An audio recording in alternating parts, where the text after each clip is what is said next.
We started our own center a year after we became Swami's devotees.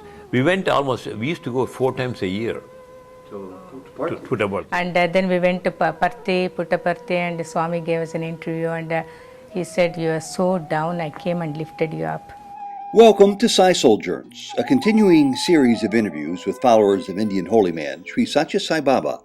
These are the Settys, Usha, a longtime Baba devotee, and her husband, Dr. Ram Setty, a cardiologist from Santa Maria, California. In his birthday discourse in the year 2006, Sai Baba informed the world of the Settys' selfless efforts to help the students at Sai Baba's free schools and universities.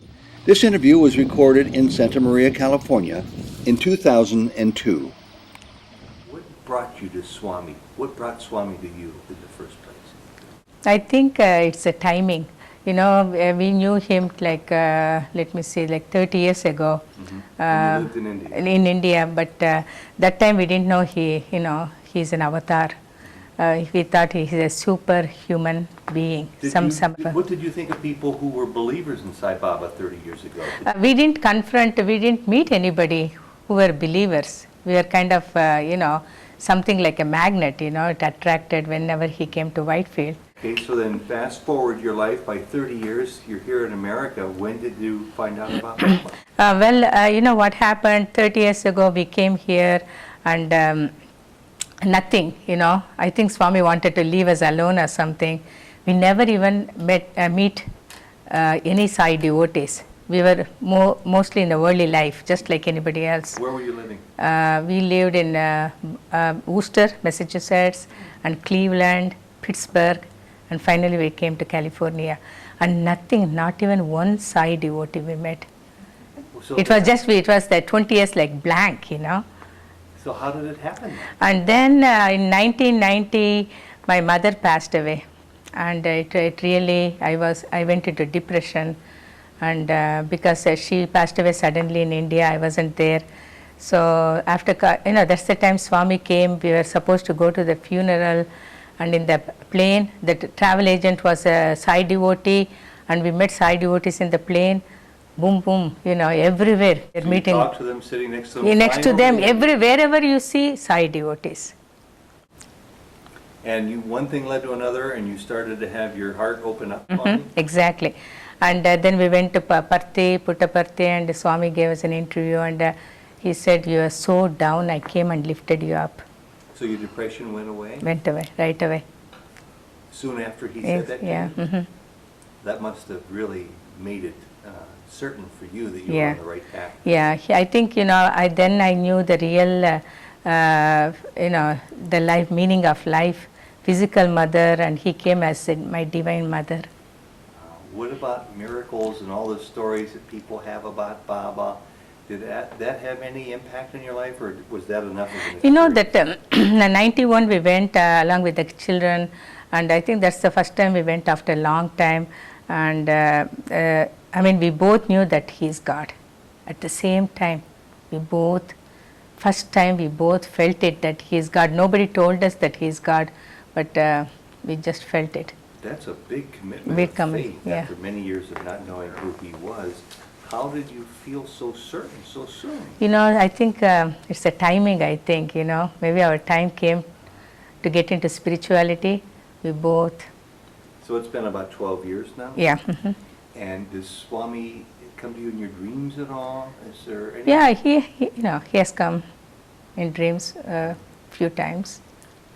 And what message is he teaching you through the study group, through bhajans, through service, through your dreams, that proves to you that you're growing in your spiritual life? Well, like 10 years ago, I was very ignorant. I didn't even know where God is, and I always would say he's somewhere in heaven. I was very ignorant. And Swami, my goodness, he removed all the ignorance and gave wisdom, reading all his books. So he made you wiser. Wiser. He took away your depression. Did he make you happier? Very happy, very peaceful and content.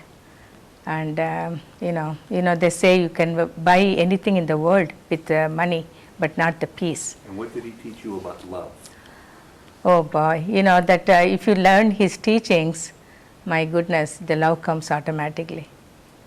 And his teachings really changed our lives. And what do you say to anybody, your neighbors, people here in California who know that you follow this holy man from India, but they're not ready to understand or accept who he is? What do you say to them? Well, I think it's a timing.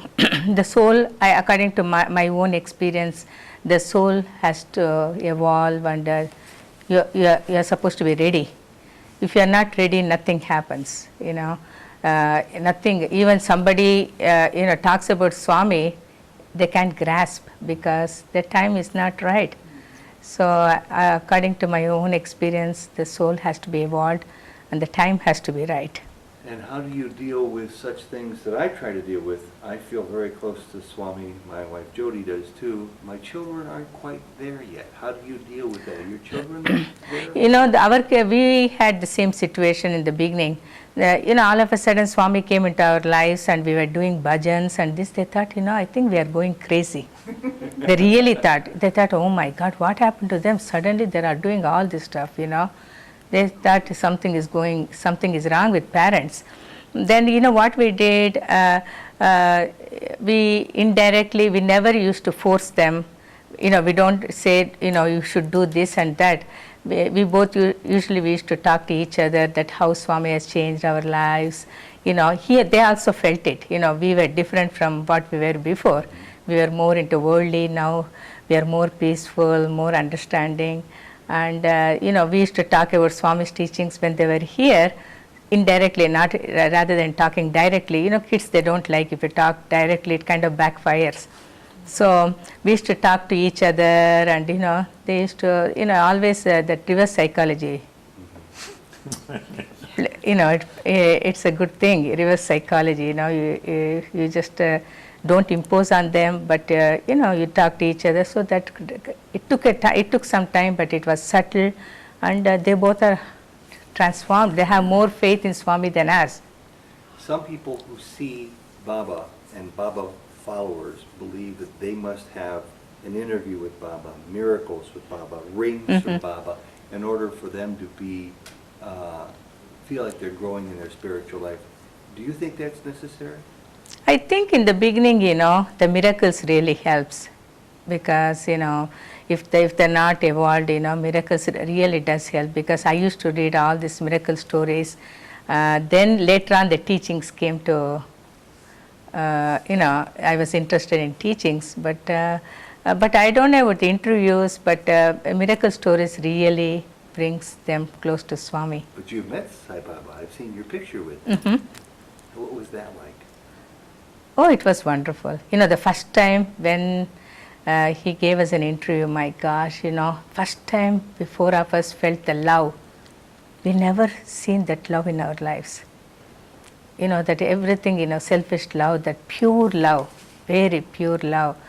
It's so hard to put it into words, only through, the feelings, we can feel it, but it is very hard to put his love into words. And before you became familiar with Sai Baba and started to follow Sai Baba, did you have any strong or medium strong spiritual life, whether it was Hindu or some other religion, or was it from the time you met Baba that you started to feel strong as a spiritual person? I think when I met Swami, yeah.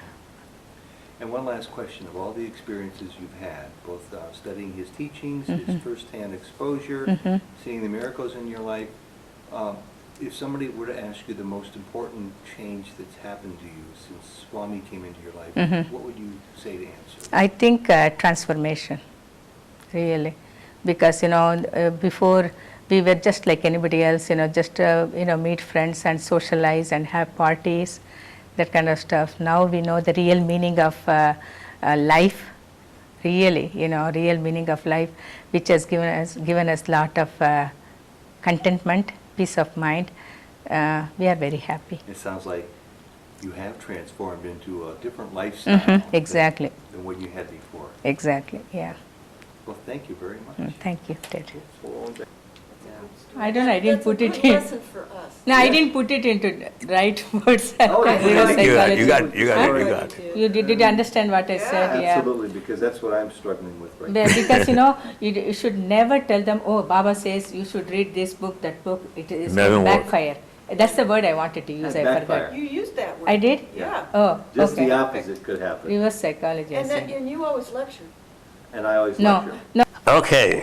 And now that I have Shirdi Sai Baba over your shoulder, Oh, how did you find yourself drawn to Baba? Because presumably for many years as a medical student, before medical school, and before even being a doctor, you didn't have much of a spiritual No. gravitation inside of you, apparently. No, actually, I do come from an Orthodox family. My father does a lot of these things in the morning for 2-3 hours. He used to be a very, very disciplined person. But he never came to any of the sons, any children. Nobody followed it, except we know that father is doing these things and this and this and most of the things we thought it's religious. We had no idea that religion is different from spirituality at that time. It took a lot of time to understand that. Of course, 68 and 69, I had just completed my doctorate degree in medicine in All India Institute of Medical Sciences in New Delhi, and that was the first job I got was in Mysore as a teacher in a medical school in the Department of Medicine. So I was a lecturer. So at that time, I did have a good practice at that time. And within a matter of a year, I had built a very nice practice, and hopefully I was popular. And one of the gentlemen who happened to be our subcaste, and he came to me for some ailment, and he told me, and he became a patient. Then one day he said, "Sir, you should come to my home on this Saturday or some day," he said. "Sai Baba is coming. He's on his way. In Mysore. He's on his way to Ooty." In those days, Swami used to go to Ooty, which is a hill station in India, just like he goes to Kodaikanal these days. That school is closed, in Ooty school is closed. So at that time, he used to go to Ooty, taking boys and everything, just like he does now. So he came, and he used to have a heart, which was through Mysore city. Then he called me and he said, "This is a good opportunity for you. There may be only 10-12 people in the house. You can have food with him, sit with him, talk to him, take his Pad Namaskars." So what happens? Here I am, nothing. I mean, didn't even budge. I just told him some lies, I guess. That plans. I'm sorry, I couldn't come, blah, blah, blah, blah, blah, blah. It went away. So second year, after next year, same time, I think it was in April probably, he comes again and he says, "No, last year you didn't come, but this year you should come. He's coming on such a day." He gave me a week or 10 days notice, actually. And he even gave me the first book written by the devotees of Bombay, "At Your Lotus Feet," that name of the book. I still have it. It has all the pages have come out, but still I read it. So beautiful. Swami's pictures are all black and white. Oh, so beautiful, so lovely. So he gave me that book, and actually that book inspired some of these things. See, we were not Sai devotees when we built the house. No, we are not.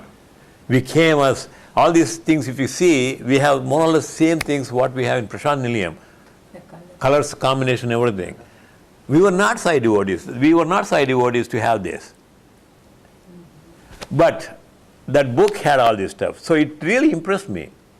So what we did was, even though we didn't go, again I didn't go to that session, so I missed it.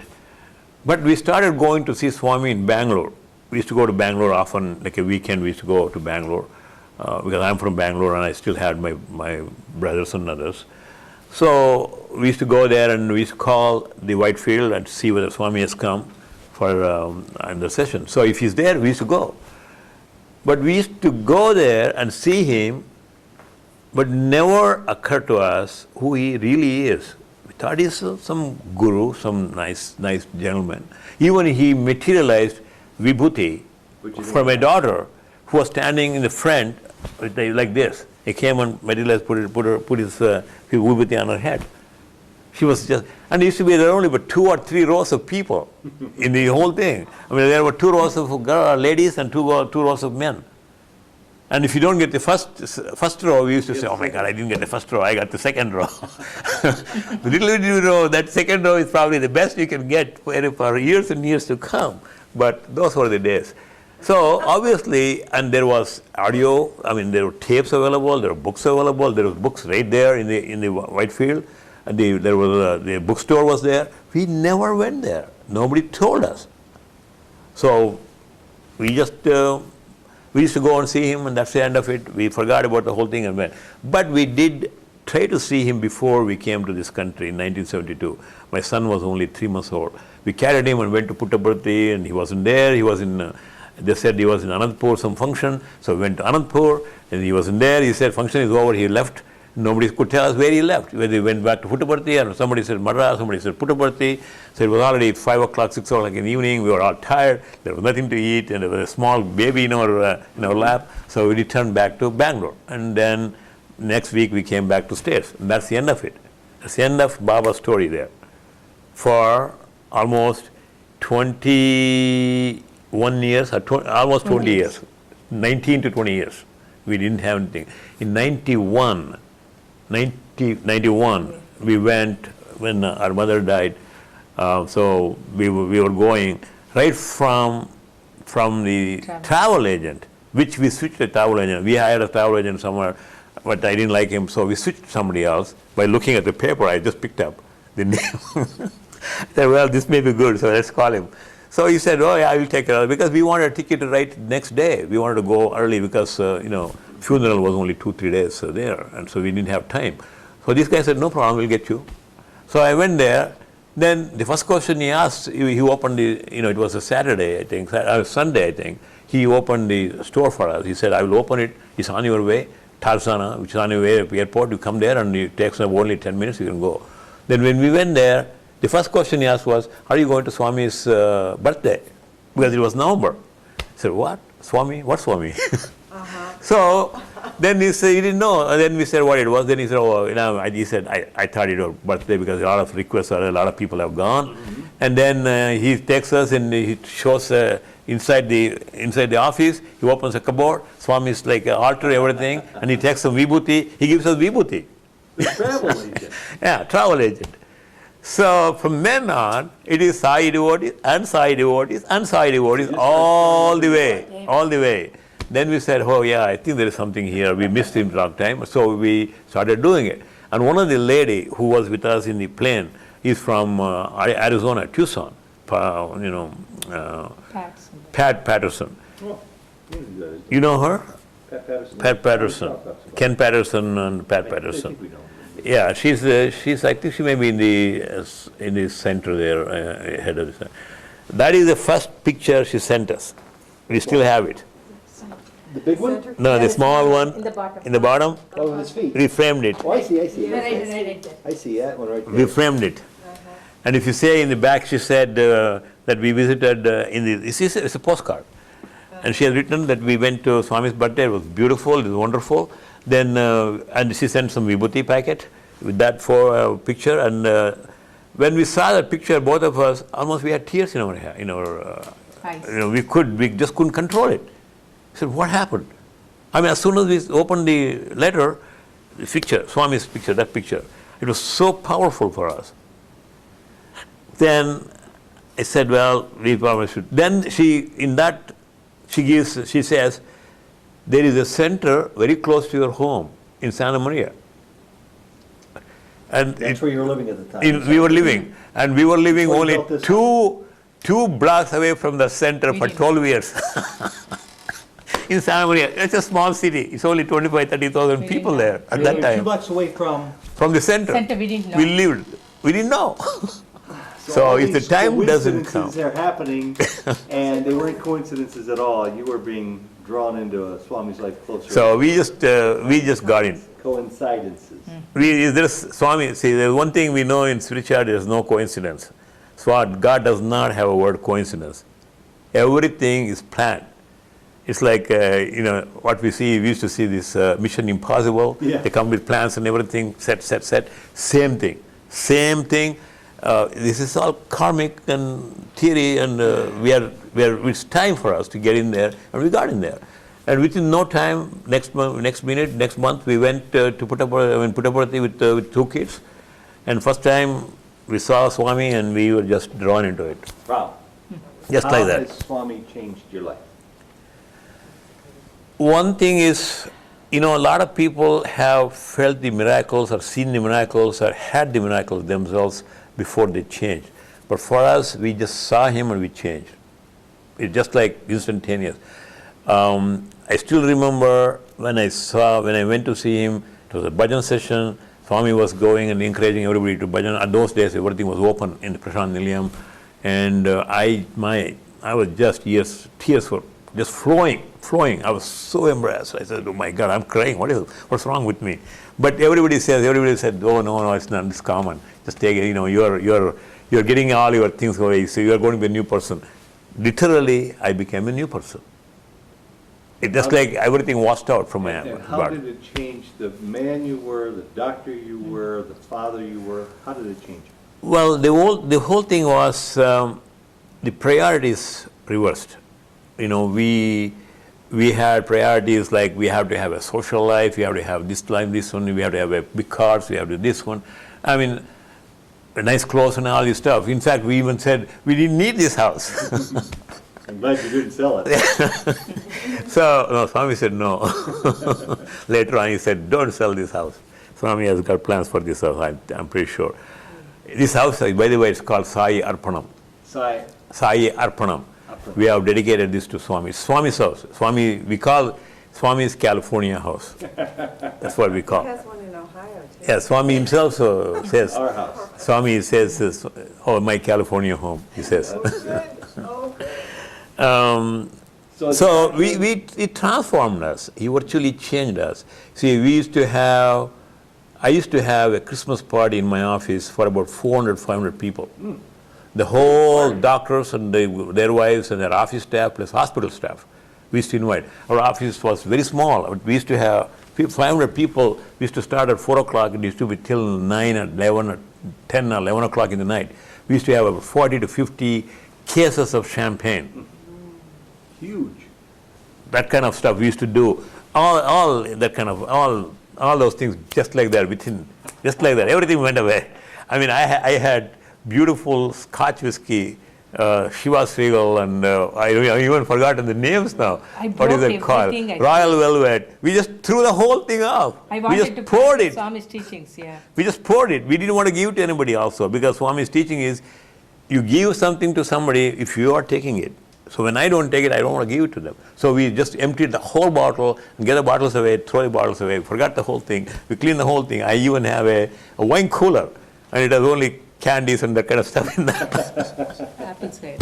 Did your friends notice big changes? Did you lose Yes, they friends? did. Actually, as I said, I even started the India Club here. There were about 100 people here, about 40, 50 Indian families. There was nothing social, so I even started a club. This is before or after Sai Before. Oh, so this is not the Sai Baba. No, this is completely, this is just like a social thing. And what happened to them, even though they're Indians, after they found out that you were... I haven't even gone there. After that was the last time I went, is probably about 11 years ago. Nothing. And everybody says that. In fact, we invite them here to our, like Ramnami, Rama's birthday, Krishna's birthday. It's not a twice, So they can Swamis. relate They to come. that. They come to They that. come from bhajans, maybe? Oh yes, they come, they see all those. And in fact, some of these people have asked us, hey, you call us for Rama's birthday and you do aartis to Swami, to Sai Baba. What is this? Because it's So- not what they would do. They wouldn't understand it. So many times we share at that time, and the sharing is emphasis on all gods are same, the bodies are different, Atma is same, we are Atma, we are not the body, we are not the mind, we are not the intellect, keeps telling and back and forth. Many people have changed. Yeah. Even those who are not Sai devotees have changed. They're more open in their. They're more open. They know, oh yes, the religion is really different from spirituality. Spirituality is what you really are. Religion is put into what compartment that somebody throw you in a Hindu compartment or a Muslim compartment or a Christian compartment. They close the doors and that's where you stay. Yeah. You can't even look at the next door what they're doing, because that's what the religion does that to you. But that is not what religion was meant to be also. Religion was meant to be just like it's a spiritual thing. Religion also says the same, to know what you are, but they don't teach you that. They have to have control. These people have to have their own, the man puts his hand in there and they take care of that. So the religion has a different connotations rather than spiritual. So that's why we keep saying that spiritual is different from religion. So from then on we changed completely. Our life is totally changed, and gradually we went through some rough period in the office.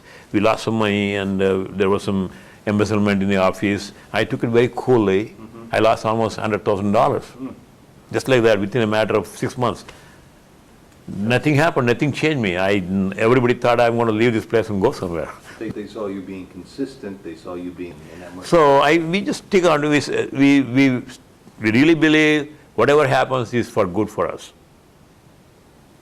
We really believe that. Third word and deed we believe. So Swami gave that, Swami took it.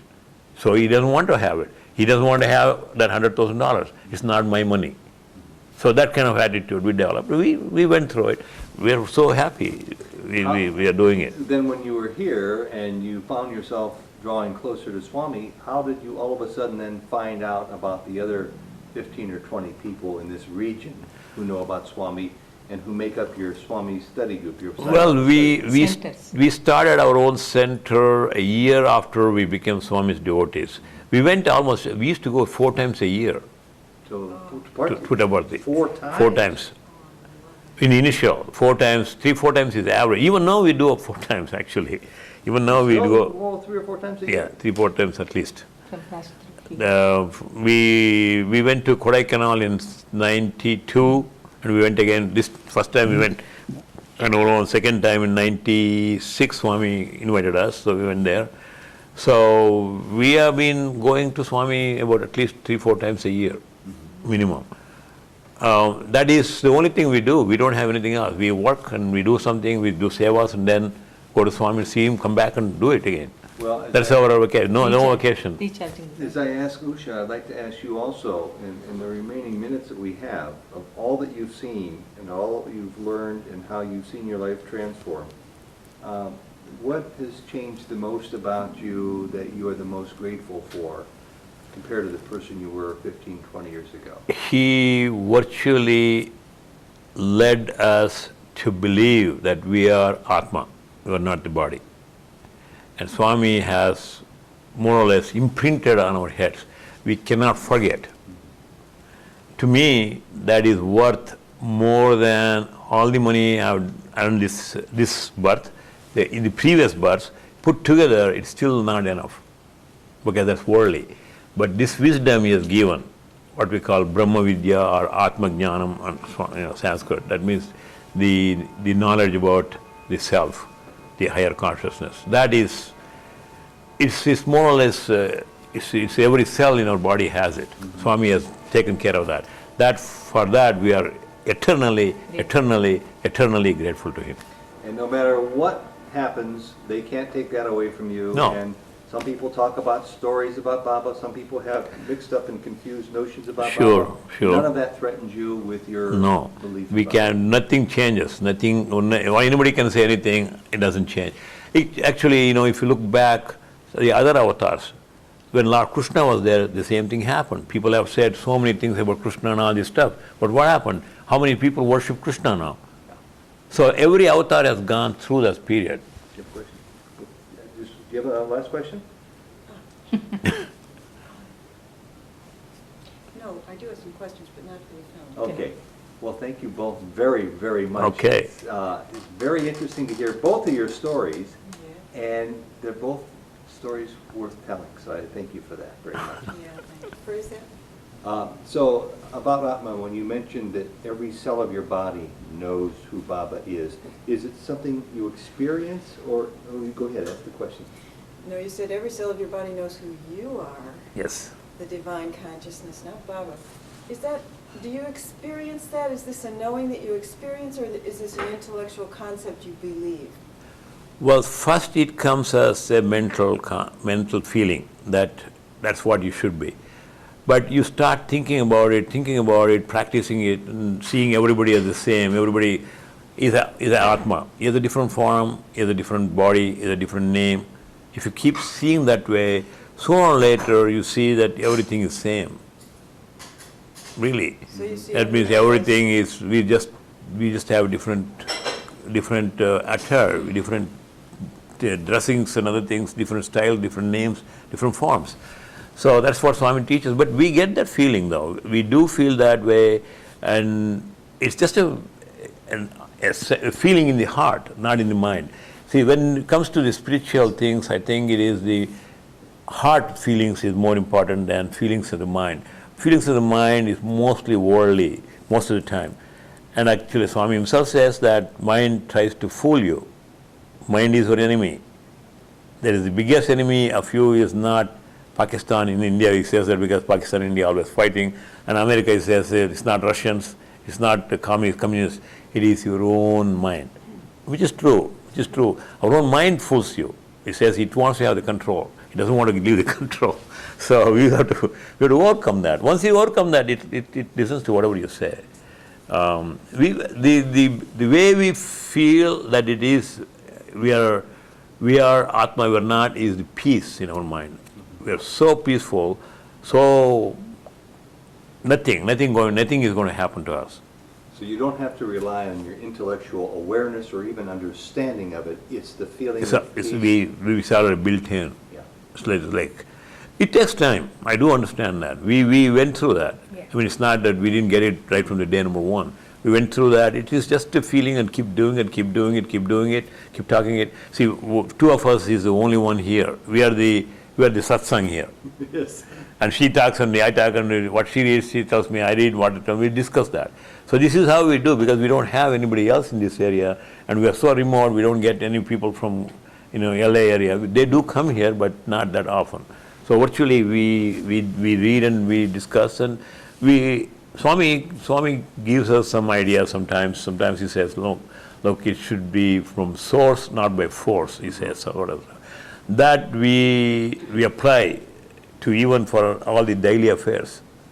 Should be from the source, not from the force. And Usha, would you like to add to that also? Because that's something that I think a lot of us want to know about, and I want to make sure I've got this right here. I got it. Go ahead, just Let pull me up. give this. Other way. Okay. Like this. Yeah.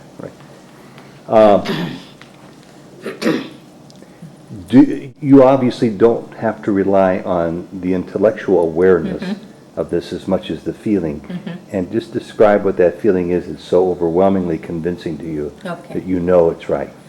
The one thing I can remember is, the one thing it comes to my mind is, before, if somebody irritates me, I used to lose my temper, I used to react. Now, I keep on replaying Swami's teachings in my mind and saying that, if somebody reacts, you just be patient, tolerance. And then I keep thinking, well, their Atma, their personality is not real, their body is not real, their mind is not real, intellect is not.